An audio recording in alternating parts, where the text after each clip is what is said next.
Bonjour à toutes et à tous, bienvenue sur votre chaîne d'information régionale en ce jeudi 5 septembre. On ouvre bien sûr cette édition par vos prévisions météo avec un temps plutôt dégagé. Aujourd'hui du soleil, du ciel bleu, quelques passages nuageux vers l'intérieur des terres.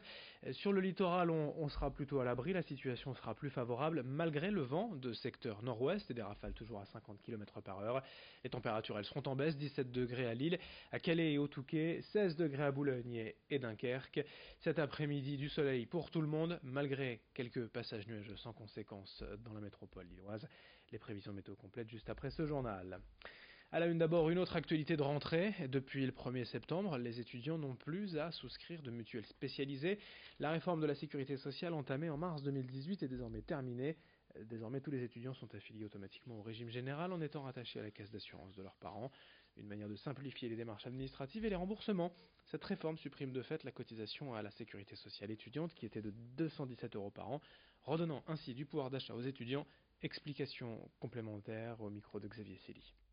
Pour bénéficier d'une protection optimale et avoir un remboursement en temps et en heure de ces frais de santé, nous invitons tous les étudiants et tous les jeunes à adopter un certain nombre de beaux réflexes, à commencer par celui de créer un compte sur le site amélie.fr. C'est rapide. On invite aussi les étudiants à vérifier et à mettre à jour les informations les concernant sur ce compte. On invite également les étudiants à déclarer leur médecin traitant et à ouvrir un dossier médical partagé, sans oublier la mise à jour de leur carte vitale. Nous invitons les étudiants à le faire régulièrement, c'est très facile, ça se fait très simplement en pharmacie. Dans l'information aussi, la lutte contre les cancers pédiatriques, une cause régulièrement relayée ici, d'autant plus aujourd'hui à l'occasion du mois de septembre en Nord.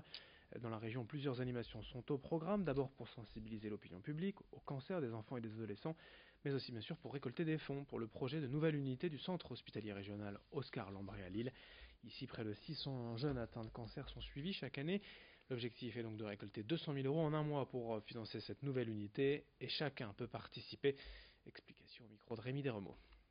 Tout le monde peut participer, l'idée est de partager ses kilomètres, soit en marchant, en courant, en faisant de la trottinette. Enfin, vous êtes un petit peu sportif, vous allez sur le site du centre et vous partagez vos kilomètres, ce qui montre finalement à tous que vous avez une préoccupation pour les cancers de l'enfant, que vous êtes touché par la cause.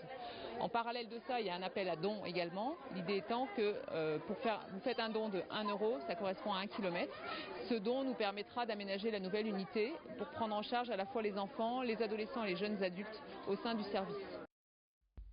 Et toutes les infos sur le site internet dédié septembreenor.centreoscarlambré.fr. On parle de solidarité et de course. On enchaîne donc avec l'un des événements du week-end dans la région. Le trail de la Côte d'Opale, la 13e édition d'une course devenue une référence. Et si vous avez la chance d'être inscrit, vous pourrez ce week-end courir pour la bonne cause. Amandine Mango est une jeune fille atteinte de neuropathie musculaire. Elle a besoin pour se déplacer et installer correctement son fauteuil électrique d'un nouveau véhicule adapté. Ses amis ont donc lancé une cagnotte en ligne et appellent les coureurs du TCO à échanger leurs kilomètres contre un don. L'objectif étant bien sûr de rallier le plus de monde possible à cette cause afin d'offrir à Amandine ce véhicule adapté. Explication au micro de Corentin Escaillé. Alors je souffre d'une neuropathie musculaire, donc ça atteint les muscles. Il y a beaucoup de douleurs, la fatigue. Oui, je peux pas faire de sport.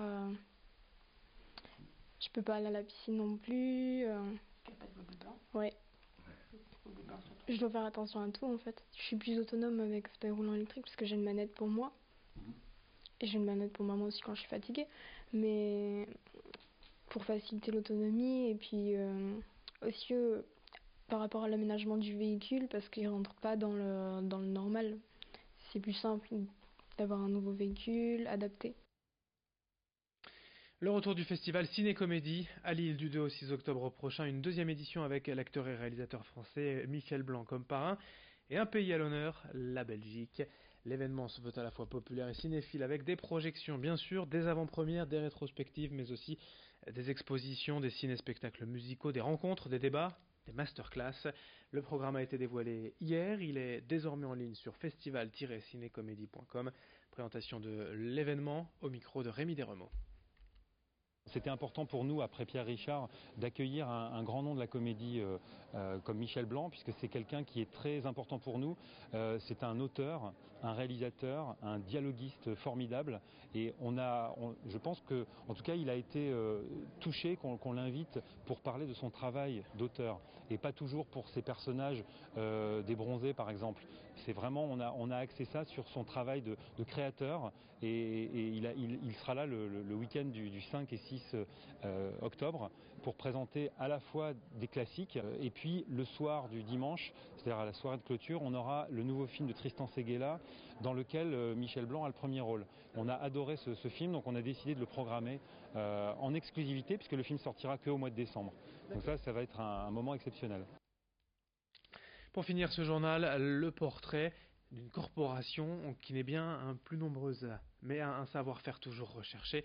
Les luthiers parviennent à concilier passion de la musique et travaux manuels. C'est le cas de Germain Lewandowski, 24 ans installé à Hélène, près de Lille. C'est là qu'il conçoit, fabrique et répare des guitares, des modèles uniques bien évidemment, pour lesquels il faut compter en moyenne 2000 €. Germain a aujourd'hui le projet d'ouvrir une boutique pour montrer toute l'étendue de son talent et parler de sa passion. Florine Curec l'a rencontré. Je fabrique des guitares, des basses, et donc voilà, mon rêve est réalisé. J'ai fait pour l'instant des copies d'anciennes guitares que j'aime beaucoup, c'est la marque Gretsch. Donc j'ai fait une guitare acoustique, une guitare électrique. J'ai aussi fait une copie de Gibson. Donc c'est des marques très connues quoi, que j'apprécie. Je suis guitariste, hein, donc je joue que de la guitare, de la basse.